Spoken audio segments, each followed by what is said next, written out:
চিকিৎসা সেবা সবচেয়ে সুন্দর পেশা। এই পেশার মানুষগুলো সবচেয়ে মানুষের কাছেই থাকে। আজকে কথা বলবো নার্স। নার্স মানুষকে বিভিন্নভাবে সেবা দিয়ে থাকে, আমরা সেবা গ্রহণ করে থাকি।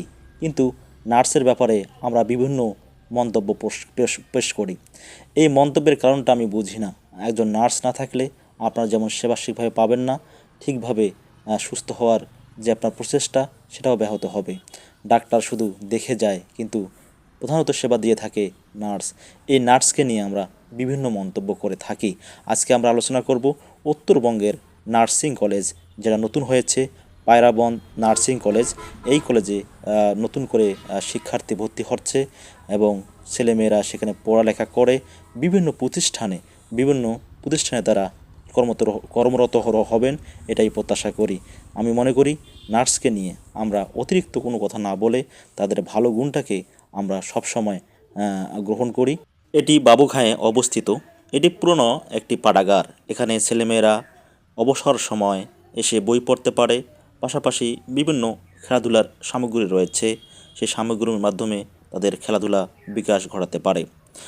এখনকার যুগে এরকম পাঠাগার পাওয়া যায় না, এরকম কোনো উদ্যোগ মানুষ নেয় না। এখন মানুষ হয়েছে অনলাইনের যুগ, মোবাইল অ্যান্ড কম্পিউটার নিয়ে ছেলেমেয়েরা ব্যস্ত থাকে। এখন আর বই পড়তে চায় না, আর খেলাধুলার সাথে জড়িত কম। আমাদের এখনই উদ্যোগ নেওয়া উচিত যে প্রত্যেকটা বাবা মা এরকম যদি আমাদের সংস্থা তৈরি করতে পারি, একটা পাঠাগার তৈরি করতে পারি, নিজ উদ্যোগে যদি করতে পারি, এখানে ছেলেমেয়েরা আসবে, পড়ালেখা করবে এবং জ্ঞানের ভাণ্ডার সমৃদ্ধ হবে। আপনি যতই বই পড়বেন, যত মনীষীর বই পড়বেন, ততই আপনার জ্ঞান বাড়বে, এটা আমি মনে করি। আপনারা যদি মনে করেন যে অনলাইন জগৎটাই হচ্ছে শ্রেষ্ঠ, তাহলে আপনি কখনোই সামনে আগাতে পারবেন না। কারণ অনলাইন শুধু একটা জিনিস নিয়ে পড়ে থাকে না, অনলাইনে বিভিন্ন ধরনের খারাপ দিকগুলো রয়েছে, যে দিকগুলো আসলে ছেলেমেয়েরা ঝুঁকে পড়ছে। এবং ক্রিকেট, জুয়া, অনেক জুয়ার মধ্যে এই অনলাইন গেম, অনলাইন অনেক কিছু ছেলেমেয়েরা জড়িত হচ্ছে।